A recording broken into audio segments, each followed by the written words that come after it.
Hello நேயர்களே, நான் உங்கள் உஷா. வணக்கம். கடற்புறா உங்களுக்கு பிடிச்சிருக்கா? பிடிச்சிருந்தா ப்ளீஸ் கமெண்ட் பண்ணுங்கள். நாம் இப்போ நாவலுக்குள் செல்வோம். கடற்புறா முதல் பாகம், அத்தியாயம் 3. எத்தனை படைக்கலங்கள். கணக்கற்ற போர் முனைகளிலும் ஆபத்தான எத்தனையோ இதர சூழ்நிலைகளிலும் அச்சத்துக்கு அறவே இடம் கொடாத கருணாகர பல்லவன் அன்று அந்த மாளிகை தளத்தின் மேலறையில் பஞ்சன நடந்து வந்த அஞ்சன விழியாளு ஒருத்தி அரைக்கதை தாளிட்டதும் பெரும் திகில் வசப்பட்டு தான் ஒளிந்திருந்த திரைச்சீலையை இடதுகையால் இறுக பிடித்து கொண்டதல்லாமல் எல்லை மீறிய அச்சத்தின் விளைவாக கண்களையும் மூடிக்கொண்டு விட்டதனால் அடுத்து என்ன நடந்தது என்பதை அறிய சிறிதும் சக்தியற்றவனானான்.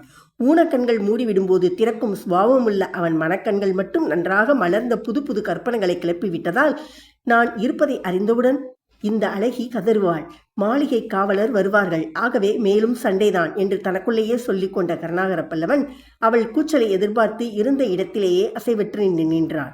ஆடையை களைய முற்பட்ட அந்த ஆரணங்கு விளைவித்த தர்மச்சங்கடமான இந்த நிலையிலிருந்து தப்பிவிட சீக்கிரம் காவலர் வந்து சண்டையை துவங்கிவிட்டால் கூட மிகவும் நல்லது என நினைத்து நின்ற இளைய பல்லவன் வினாடிகள் பல ஆகியும் அறையில் கூச்சலியதும் இல்லாததை எண்ணி பார்த்து வியப்பின் வசப்பட்டு கண்களை திறக்கலாமா வேண்டாமா என்று தத்தளித்து நின்ற சமயத்தில் வா வெளியே என்று அதிகாரம் ததுமி நின்ற சொற்கள் இரண்டு அவன் இரண்டு கண்களையும் சரேலென திறந்துவிட்டாலும் இதய உறுதியை மட்டும் மேலும் குலைக்கவே செய்தன.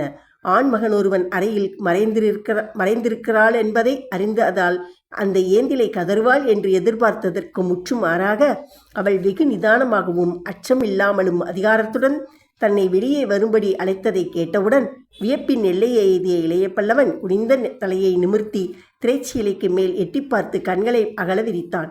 அவன் எதிரே விரிந்தது ஒரு மோகன உலகம்.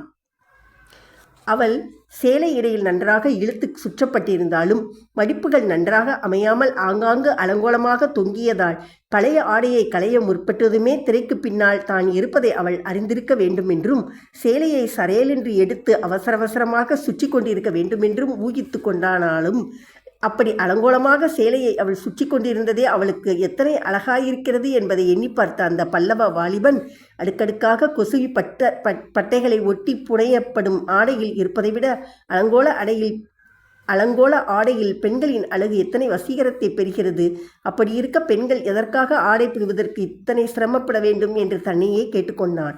ஆடை சிறிதும் அலங்கோலப்பட்டிருந்த போதிலும் கழுத்துக்கு அருகில் அது நன்றாக சுற்றி வளைக்கப்பட்டிருந்ததையும் கழுத்தை சுற்றி வந்த மேலாடை நன்றாக இழுத்தும் இடுப்பில் செருகப்பட்டதால் கழுத்தும் அதற்கு கீழே இரண்டங்களுமே கண்களுக்கு புலனானதையும் கண்ட கருணாகர பல்லவன் நெறிமிகுந்த ஒரு பெண்ணிடம் தான் சிக்கி கொண்டிருப்பதை உணர்ந்தான்.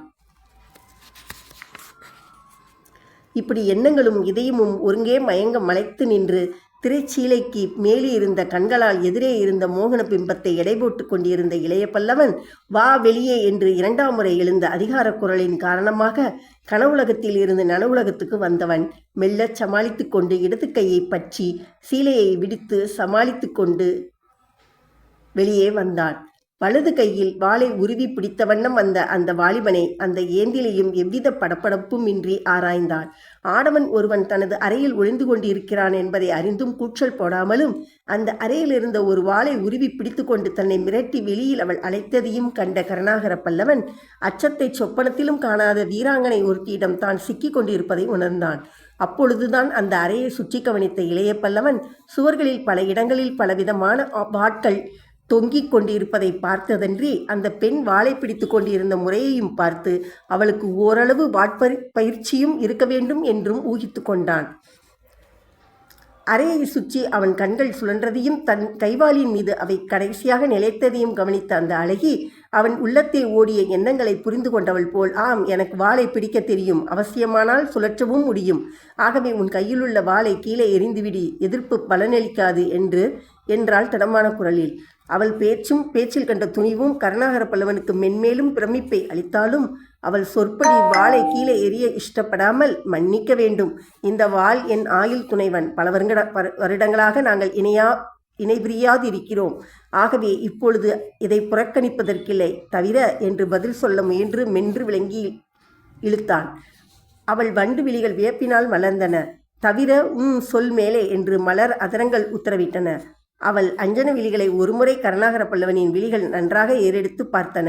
வீரர்கள் தோல்வியுறும்போதுதான் வாளை கீழே எறிவார்கள் என்று சுட்டிக்காட்டினான் துணிவுடன். அவள் இதழ்கள் இகழ்ச்சியால் சற்றே மடிந்தன. அப்படி அவை கடையில் மடிந்ததால் கன்னங்களில் விழுந்த குழிகளும் அவளுக்கு புதுவிதமான அழகை அளித்ததைக் கண்ட கருணாகர பல்லவன் அவள் தன்னை பல இடங்களிலும் கண்டதால் மிகுந்த சங்கடமும் சீற்றமும் அடைந்த அந்த அழகி, நீ ஆண் மகனானதால் என்னிடம் தோற்க மாட்டாய், சற்று விளையாடி பார்க்கலாம் என்று மனப்பால் குடிக்கிறாயா என்று இகழ்ச்சியும் கோபமும் தொனித்த குரலில் வினவினாள். கருணாகர பல்லவன் இளநகை புரிந்தான். அப்படி நான் நிச்சயமாக சொல்லவில்லையே. எதை நிச்சயமாக சொல்லவில்லை? மீண்டும் சீற்றத்துடன் எழுந்தது அவள் கேள்வி. உங்களிடம் தோற்க மாட்டேன் என்பதை. பெண்ணன் என்பதால் என்னை பார்த்து நகைக்கிறாயா? இல்லை இல்லை, நகைப்புக்கு இடமில்லை. வேறெதற்கு இடம் இருக்கிறது? பிரமிப்பிற்கு. அந்த வாலிப வீரன் தன் அழகை பற்றி குறிப்பிடுகிறான் என்பதை சந்தேகமற உணர்ந்து கொண்ட அந்த பெண் ஒரு வினாடி தன் கார் பெருவிரலால் நிலத்தை கீறி இடையை சிறிது நெளித்து சற்றே சங்கடப்பட்டாலும் அடுத்த வினாடி அதை உதறிவிட்டு, நீ சீக்கிரம் அந்த வாளை கீழே எறியவிட்டால் உன் பிரமிப்பு இன்னும் அதிகமாகும் என்று கூறிவிட்டு கோபம் துளித்த புன்முறுவல் ஒன்றையும் உதடுகளில் படரவிட்டாள். இப்போது இருப்பதை விட அதிக பிரமிப்பு எப்படி ஏற்பட முடியும் என்று விஷமுத்துடன் வினவினான் கருணாகர பல்லவன். ஏற்பட வழி இருக்கிறது என்றால் அவளும் இகழ்ச்சியுடன். என்ன வழி? பதிலுக்கு இதோ பார் என்று கூறி அந்த பெண் என்ன செய்ய உத்தேசிக்கிறாள் என்பதை அவன் யூகிக்கும் முன்பாகவே அவள் கைவாள் திடீரென சுழன்று இளைய பல்லவனது வாளை மின்னல் வேகத்தில் விற்றென்று ஒருமுறை சுழற்றிவிடவே திக்பிரமையடைந்த அந்த வீரன் எல்லையில்லா பிரமிப்புடன் அந்த பெண்ணை கூர்ந்து நோக்கினான். இன்னும் ஒரு வினாடி தான் அசந்திருந்தால் அந்த வாள் சுழன்ற வேகத்தில் தன் வாள் அறையின் மூளைக்கு சென்றிருக்கும் என்பதை உணர்ந்து கொண்ட அந்த பல்லவ வீரன், இத்தனை லாகவமாக வாளை சுழற்றக்கூடிய பெண்களும் இந்த நாட்டில் இருக்கிறார்களா என்று எண்ணி பார்த்து மிதமிஞ்சிய வியப்புக்கு உள்ளாகி அந்த வியப்பின் குறிகள் முகமெங்கும் படரவும் நின்றான். பிரமிப்புக்கு உள்ளானது அவன் மட்டுமல்ல, அந்த பெண்ணின் கண்களும் பிரமிப்பை கொட்டின. அதையும் கருணாகர பல்லவன் கவனிக்கத்தான் செய்தான். ஆனால் அவள் பிரமிப்படைய வேண்டிய காரணம் என்ன என்பதை புரிந்து கொள்ள முடியாததால் கேட்டான். நீங்கள் என்ன அதிசயத்தை கண்டுவிட்டீர்கள் என்று. இதுவரை காணாத அதிசயத்தை இன்று கண்டேன் என்றாள் அவள். இதை சொன்ன அவள் குரலில் கோபமும் இல்லை, இகழ்ச்சியும் இல்லை. வியப்பும் பிரமிப்புமே மிதமிஞ்சி ஒலித்தன. என்ன அப்பேற்பட்ட அதிசயம் என்று மீண்டும் வினவினான் கருணாகர பல்லவன். என் வாள் சுழன்று எதிரியின் வாள் பறக்காதது இதுதான் முதல் தடவை என்றாள் அந்த அழகி. நான் எதிரியா என்று கேட்டான் கருணாகர பல்லவன். இல்லையா என்று பதிலுக்கு கேட்டாள் அந்த பெண். இல்லை. அப்படியானால் கல்வனா இருக்க வேண்டும். கல்வனும் அல்ல. அப்படியானால் தமிழனா? இந்த கேள்வி மேலும் பிரமிப்பை அளித்தது இளைய பல்லவனுக்கு. கல்வனாயிராவிட்டால் தமிழனாயிருக்க வேண்டுமா என்று வினவினான் ஆச்சரியத்துடன். அவள் நிதானமாக பதில் சொன்னாள். நீ நாணயமாக வாயில் வழியாக வரவில்லை. சாளரத்தின் மூலம் உள்ளே குதித்திருக்கிறாய். தவிர திரைமறைவில் இருந்திருக்கிறாய். ஒளிபவன் கல்வனாயிருக்க வேண்டும், இல்லையில் தமிழனாய் இருக்க வேண்டும். தமிழர்களைத்தான் சில நாட்களாக கலிங்க அதிகாரிகள் சிறைக்குள் தள்ளி வருகிறார்கள் என்று சுட்டிக்காட்டினாள் அந்த பெண். அத்துடன் அவள் மீண்டும் அவனை ஏற இறங்க பார்த்து, ஆமாம், நான் தப்புதான் செய்துவிட்டேன். நீ திருடன் அல்ல, தமிழன்தான். திருடனுக்கு இத்தகைய வாள் தேவையில்லை. பொருளை எடுத்துக்கொண்டு ஓடுபவனுக்கு வாள் ஒரு வீண் சுமை. அப்படியே ஆயுதம் தேவையானாலும் தூங்கும்போது கொள்ள ஒரு குறுவால் போதும். இத்தகைய பெரிய அகலமான வாள் தேவையில்லை. தவிர உன் வாளில் இரத்தக்கரையும் இருக்கிறது. ஒருவேளை சற்று முன் கலிங்க வீரர்கள் துரத்தி வந்தது உன்னைத்தானோ என்று சந்தேகமும் குரலில் ஒலிக்க கேட்டாள். அவள் ஊகத்தைக் கண்டு பெரிதும் வியந்தான் கருணாகர பல்லவன். அழகுடன் புத்தி இணைவது அபூர்வம். அத்தகைய அபூர்வம் இதோ இருக்கிறது என்று தனக்குள்ளேயே சொல்லிக்கொண்ட அந்த வாலிபன் அவள் கேட்டதற்கு பதில் சொல்ல முற்பட்டு, ஆம், என்னைத்தான் துரத்தி வந்தார்கள் என்றான். துரத்தி வந்தவர்கள் சேதமும் பட்டிருக்கிறார்கள் என்றான் அவள்.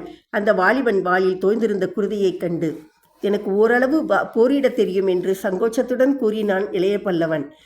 இதில் அடக்கம் வேண்டாம். நீ திறமையுடன் போரிடக்கூடியவன் எனக்கு தெரியும். எப்படி தெரியும்? நான் வாள் சுழற்சிய முறை எங்கள் நாட்டின் தனிப்பயிற்சி. அதை உபயோகித்தால் எதிரி கையில் இருக்கும் வாள் உடனே பறக்க வேண்டும். ஆனால் உன் வாள் திடமாக நின்றுவிட்டது. இந்த முயற்சியில் நான் தோல்வியடைவது இதுவே முதல் முறை. இன்னொரு முறை முயன்றால் கண்டிப்பாய் வெற்றி அடைவேன். இளையவல்லவன் நகைத்தான். என்னிடம் வாட்போரில் வெற்றியடைய முடியாது பெண்ணே, ஆனால் வேல்போரில் வெற்றியடையலாம் என்று கூறவும் செய்தான். வேல்போரா? ஆம் பெண்ணே. கருணாகர பல்லவனை வால்போரில் வென்றவர்கள் இதுவரை இல்லை. ஆனால் அதோ உன் முகத்தில் இருக்கும் அந்த கூர்வேல்கள், அவற்றின் சக்தியே வேறு. அவனுடைய மற்றைய வார்த்தைகளை அவள் கவனிக்கவில்லை. ஊமைகளின் இன்சொற்களையும் கவனிக்கவில்லை. அவள் காதில் ஒலித்ததெல்லாம் கருணாகர பல்லவன் என்ற 2 சொற்கள் தான். எந்த கருணாகர பல்லவன்? இளைய பல்லவரா என்று பிரமிப்புடன் கேட்டாள் அந்த அழகி. அவள் பிரமிக்க வேண்டிய காரணம் இளைய பல்லவனுக்கு புரியவில்லை. ஆம் என்று பதில் சொன்னான் குழப்பத்துடன். அவள் கேட்ட அடுத்த கேள்வி அவன் பிரமிப்பை உச்சநிலைக்கு கொண்டு போயிற்று. எந்த இளைய பல்லவர்? அனாபாய சோழர் நண்பரா? ஆம். இதை கேட்டதும் மிகுந்த குழப்பத்துக்கு உள்ளான அவள் முகத்தில் அடக்கத்தின் சாயை அதிவேகமாக படர்ந்தது. கண்கள் நிலத்தை நோக்க, அடடா, உங்களை இத்தனை நேரம் ஏகவசனத்தில் மரியாதையின்றி பேசிவிட்டேனே என்றாள் அவள். அவள் திடீர் மாற்றத்துக்கு அப்பொழுதும் காரணத்தை அறியாத கருணாகர பல்லவன், அதனால் பாதகமில்லை. என்னை உனக்கு எப்படி தெரியும் என்று கேட்டான். பார்த்ததில்லையே தவிர உங்களை நாடித்தானே இங்கு வந்திருக்கிறோம் என்றாள் அவள். வந்திருக்கிறோம் என்றால் இன்னொருவர் யார் என்று வினவினான். என் தந்தை. யார் உன் தந்தை? அவள் மெல்ல மெல்ல பெயரை உச்சரித்தாள். அந்த உச்சரிப்பு அவனை ஓர் உலுக்கு உலுக்கியது. மிதமிந்திய பிரமிப்பால் யார் யார் என்று இன்னொரு முறை சொல் என்று சற்று இறைந்து கூவிக்கொண்டு அந்த பெண்ணை 2 அடிகளில் நெருங்கினான். இத்துடன் 3ஆம் அத்தியாயம் நிறைவு பெற்றது. நன்றி. பிடித்திருந்தால் லைக் பண்ணுங்க, கமெண்ட் பண்ணுங்க. வணக்கம்.